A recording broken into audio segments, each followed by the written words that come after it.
ये रमजान शरीफ के महीने में बंदा इन वक्तों में जो भी अपने मुंह से लफ्जों को निकाल दे, कुछ भी जो मांगेगा इंशाअल्लाह वो मिलेगा। ये वक्त है ही इतनी रहमतों और बरकतों वाले, बस आपको अपने मुंह से उन लफ्जों को निकालना है, यानी कि अपनी दुआओं को मांगना है। बाकी आप लोग सब कुछ अल्लाह तबारक व तआला पर छोड़ दीजिए। इंशाअल्लाह तबारक व तआला जो भी दुआएं आप लोग मांगेंगे, आपकी वो दुआ अल्लाह की बारगाह में कबूल हो जाएगी। तो इस वीडियो को आप लोग पूरा मुकम्मल देखिए, इंशाअल्लाह तबारक व तआला इससे आपको बहुत ज्यादा फैज मिलेगा। दोस्तों, रोजा खोलने से पहले यानी कि इफ्तारी के वक्त में अगर आप लोग दस्तरखान पर बैठकर अजान का वेट कर रहे हैं, उस वक्त में आप लोग अल्लाह पाक का एक नाम मुबारक जिसका जिक्र कर लेते हैं, उसके बाद यकीन मानिए इंशाअल्लाह तबारक व तआला उस वक्त में आप लोग जो भी दुआ मांगेंगे, आपकी वो दुआ अल्लाह की बारगाह में कबूल हो जाएगी। इस वजीफे का तरीका बहुत ध्यान से समझ लो, बहुत कम लोग आप लोगों को इस तरीके से समझाएंगे। देखो, एक चीज है, जिस वक्त में बंदा रोजा इफ्तारी के लिए दस्तरखान पर बैठा होता है, उस वक्त में बंदा अल्लाह तबारक व तआला के सबसे ज्यादा नजदीक होता है। अजान का वेट कर रहे हैं, शिद्दत का आलम है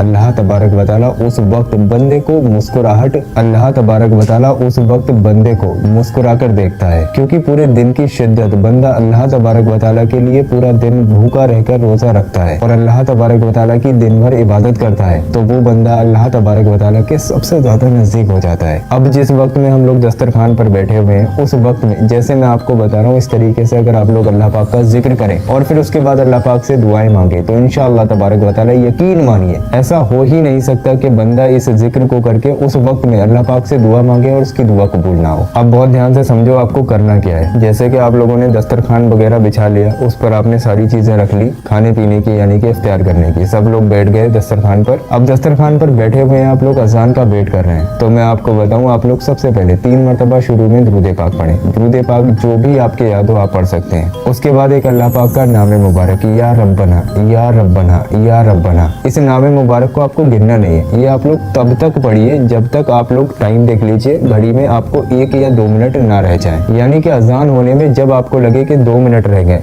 घड़ी तो होगी, टाइम सबको पता ही होता है कि इतने टाइम अजान होने वाली है, जब आपको लगे कि अजान होने में 2 मिनट बाकी है, उस वक्त में आप लोग रुक जाइए और 3 बार आखिर में दुरूद पाक पढ़ लीजिए, वही दुरूद पाक जो आपने शुरू में पढ़ा था। अब जब अजान में 1 मिनट बाकी यानी कि 60 सेकंड, अब आपके पास यही वो 60 सेकंड है जिसमें आप लोग जो चाहे वो मांग सकते हैं। इन 60 सेकंड यानी कि 1 मिनट में आप लोग अल्लाह तबारक व तआला से रो रो के गिड़गिड़ा के दुआ मांगिए। इंशाअल्लाह तबारक व तआला यकीन मानिए उस वक्त में आप लोग जो भी दुआ मांगेंगे आपकी वो दुआ कबूल हो जाएगी। लेकिन जैसे मैंने आपको बताया बिल्कुल उसी तरीके से या रब्बना या रब्बना या रब्बना तब तक पढ़ना है आप लोगों को जब तक अजान में 1 या 2 मिनट ना रह जाए। आप अपने दुआ मांगने का वक्त निकाल लीजिए, उससे पहले आप लोग 3 बार आखिर में दुरूद पाक पढ़ के फिर दुआएं मांगिए। ये बहुत ज्यादा कामयाब वजीफा है। जो बड़े बड़े आलिम लोग हैं जो इसके बारे में इल्म रखते हैं, वो इस वजीफे को मगरिब की अजान से पहले जरूर पढ़ते हैं। अब आप लोग जैसे ही इस वजीफे को करें, दुआएं मांगे, दुआएं मांगने के बाद आप लोग रोजा इफ्तियार करें और रोजा इफ्तियार करके आप लोग फौरन मगरिब की नमाज अदा करें। मगरिब की नमाज जब आप लोग अदा कर लें, यानी कि मुकम्मल तरीके से मगरिब की नमाज पढ़ के फारिग हो जाए, उसके बाद आप लोग जानमाज पर बैठे और जानमाज पर बैठकर 3 बार शुरू में दुरूद पाक और पढ़ लें और फिर आप लोग अपनी उंगलियों पर या रब्बना या रब्बना या रब्बना जो अभी आप लोग करके आए 33 मरतबा यानी कि 33 टाइम पढ़ें और 3 बार आखिर में दुरूद पाक पढ़ें, वही दुरूद पाक जो आपने शुरू में पढ़ा था। अब अगर जो आपकी दुआएं वहां पर मांगने के लिए रह गई हैं, उन दुआओं को आप लोग अब इत्मीनान से मांगिए। अब कोई जल्दबाजी नहीं है, आपने मगरिब की नमाज अदा कर ली, आप लोग इत्मीनान से अल्लाह तबारक व तआला से रो रो के गिड़गिड़ा के दुआएं मांगिए। इस तरीके से भी कर सकते हो, उस तरीके से भी कर सकते हैं, दोनों तरीके मैंने आपको बता दिए। बेहतर तरीका यही है कि आप लोग पहले दस्तरखान पर करें, उसके बाद रोजा इफ्तियार करें, फिर आप लोग मगरिब की नमाज अदा करें और मगरिब की नमाज अदा कर लेने के बाद जो मैंने आपको बताया उस तरीके से इस अमल को करें। फिर आप लोग अल्लाह पाक से ढेर सारी दुआएं मांगे, इंशाअल्लाह तबारक व तआला इससे आपकी जिंदगी बहुत ज्यादा खूबसूरत हो जाएगी और इससे आपको बहुत ज्यादा सवाब भी मिलेगा।